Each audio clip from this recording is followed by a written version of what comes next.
যে গুগলে সার্চ দিলে যা চাও তাই চলে আসে, আসে না? তো তুমি আজকে এখন এখানে বসে যদি প্রোগ্রামের ব্যাঘাত না ঘটে সার্চ দাও, আমি একজন ভালো মানুষ চাই, আমার সৎ দরকার, আমার নৈতিকতা দরকার, দেখো কি আসে। আমি বাসায় বসে মাঝে মধ্যে ট্রাই করি। তো গুগল ব্যাটা পাগল, তোর তো মাথা ঠিক নেই। যখন ওর বাইরে চলে যায় নেটওয়ার্কে, তখন এদিক ওদিক চলে যায়। তো তখন আমি দেখি যে সপ্তম শ্রেণীর নৈতিক শিক্ষায় চলে গেছে সে। মানে এর চেয়ে বেশি আর তার কাছে নৈতিক শিক্ষা সপ্তম শ্রেণীর বাইরে আর কিছু নাই। তুমি এখন বাসায় গিয়ে আজকে চার্জ দিও, অথবা গাড়িতে উঠে রিক্সা উঠে যে আমি সৎ মানুষ চাই, আমাকে 5 জন সৎ মানুষ দিবেন, যোগাযোগ ওই ঠিকানা অমুক দাও, চার্জ দিয়ে দেখো কি আসে। সপ্তম শ্রেণীর নৈতিক শিক্ষা চলে আসে, রচনা চলে যায়। আমার তখন মেজাজ খারাপ লাগছিল। আমি আমার এক আইটি বিশেষজ্ঞ আছে, আমাদের আইটি টিম আছে, তো আমি বললাম যে ভাই তোমরা তো খুব আইটির উপরে লেকচার দাও, সব পাওয়া যায় গুগলে, তো আমার 2 জন সৎ মানুষ এনে দাও। বলছে মাসুদ ভাই আপনিও আসলে একটা লোক আছেন। আমি বললাম আমি লোক আছি না, এটা এই জন্য চ্যালেঞ্জ দিয়েছি যে আমাদের গুগল, আমাদের আইটি, আমাদের এআই, আর্টিফিশিয়াল ইন্টেলিজেন্স, এই কৃত্রিম বুদ্ধিমত্তা সব কিছু তোমাকে দিতে পারবে।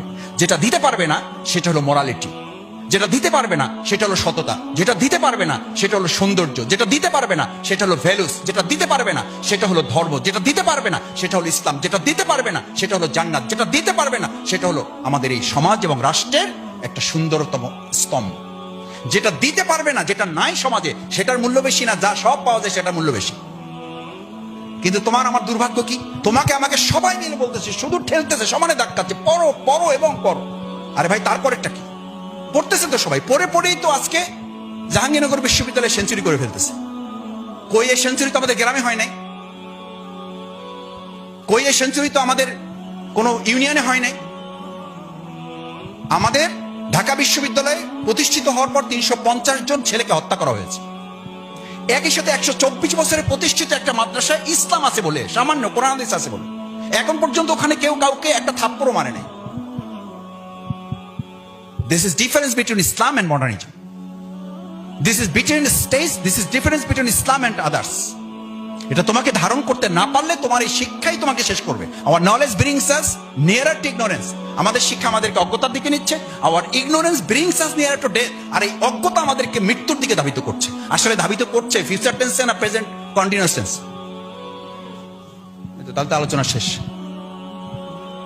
ক্ষমাখা আজাদি এত বক্তৃতা করে কষ্ট করলে কেন, আর আমি এখন আর এত কষ্ট করবো কেন? এটার সাথে যদি তুমি একমত হও তাহলে বক্তৃতা কি? তাহলে আমাদের বক্তৃতা কি? আমি টাইটানিকের কথা সেই 2006-07 বলে আসছি। টাইটানিক মানুষের ওই সময় কৃত্রিম বুদ্ধিমত্তা ছিল না, ওই সময়ের বুদ্ধিমত্তার সর্বশেষ লেটেস্ট এক্সাম্পল ছিল।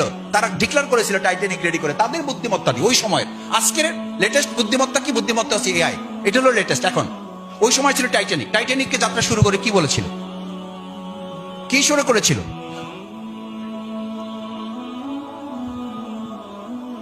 তারা ডিক্লেয়ার করেছিল, তাদের পাইলট এরকম যাত্রীদের সামনে গিয়ে ডিক্লেয়ার করেছিল, hour honourable passenger is not only Titanic, is not only Titanic. এটাকে টাইটানিক মনে করবেন, এটা কোনো লঞ্চ না, এটা কোনো স্টিমার না, this is absolutely mini state,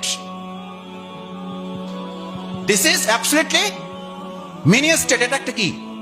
এটা ছোট রাষ্ট্র। একটা রাষ্ট্র যেমন ধ্বংস হয় না, এটা ধ্বংস হবে না। ডোন্ট ডিস্ট্রয় ইট, এটা কেউ ধ্বংস করতে পারবে না। এই কথা বলতে শেষ হয় নাই, সেন্টেন্স শেষ হয়নি। ভালো করে খেয়াল করো, বুঝো। তুমি ইসলামী ছাত্র শিবিরের সাথী, কর্মী, সদস্য কি না, তুমি হিন্দু না মুসলিম, I don't care that. This is my not approach. এটা আমার তোমার কাছে প্রেজেন্টেশন। প্রেজেন্টেশন তুমি মানুষ, তাহলে তোমাকে এটা ধারণ করতে হবে। তখন সে বলেছিল, এই সেন্টেন্স কমপ্লিটই হয় নাই, ফুল স্টপ বসে নাই, ততক্ষণে একটা বরফখণ্ডের সাথে ধাক্কাটা কোনো পাহাড়ের সাথে লাগেনি। কিসের সাথে লাগছে? দিস ইজ অ্যাবসলিউটলি আইস, একটা আইসবার্গের সাথে, একটা বরফখণ্ডের সাথে ধাক্কা লাগছে একটা মিনি স্টেটের। কি হবে তাতে? তারা তো ঘোষণাই করেছিল, ঘোষণা শেষই হয়নি। ম্যানেজমেন্টের ডিরেক্টর এসে ঘোষণা পাল্টাই দিছে, আর অনারেবল প্যাসেঞ্জার সরফুল নিউজ একটু আগে বললো কি, this is mini state, don't disturb. এটা কেউ কি করতে পারবে না। আর ডিরেক্টর এসে বলতেছে, our honorable passenger within 15 minutes our destroy of our Titanic. আর মাত্র 15 মিনিটের মধ্যে আমাদের টাইটানিকটা কি হয়ে যাচ্ছে? We have undone. আমাদের কিছুই করার নেই, একটাই শুধু করার আছে। ওই সময় ওই যে বললাম রব্বি ইশরাহ লি সদরি, মনে আছে তো? আর আজাদ বলেছিল যে দোয়া তখন পড়ছে, এখন তো আবার মাঝে মধ্যে ভুলে যাচ্ছি আমরা। বাট ওই একটু আগে যারা বলেছে যে দিস ইজ মিনি স্টেট, এটা একটা ছোট্ট রাষ্ট্র, ডোন্ট ডিস্ট্রয়, এটা কেউ ধ্বংস করতে পারবে না, এখন বলছে sorrowful news Within 15 minutes of destroy of our Titanic, so we have undone. Pray for us now. করণীয় একটাই আছে, কি সেটা? Pray for us now. ওরা আল্লাহর কাছে প্রার্থনা করো, রবের কাছে করো, স্রষ্টার কাছে করো, এই সমস্ত কিছুই বলে নাই। শুধু বলেছে প্রার্থনা করো, একটা শক্তি আছে। তার মানে একটা শক্তিতে তারাও, তো তারা বিশ্বাস করবে, তুমি করবা না। তারা বিশ্বাস করবে তুমি শুধু তোমার জ্ঞানের শক্তির উপরে নির্ভর করবা। তারা বিশ্বাস করবে আর তুমি শুধু তোমার একটা মোবাইল এআই এর উপরে ডিপেন্ড করবা, গুগলের উপরে ডিপেন্ড করবা, তুমি তোমার এই জিপিএ 5 এর উপরে ডিপেন্ড করবা। পাইয়ে গেছে জিপিএ 5, আর কিছু লাগবে না। এখন আর আমাকে কে পায়? তোমার এই এক্সাম সিস্টেমটা কোথায় পেয়েছে? এক্সাম সিস্টেম তো আমি অনেক সময় বলে থাকি, দিস ইজ অ্যাবসলিউটলি, মানে এটা সিম্বলিক এক্সাম।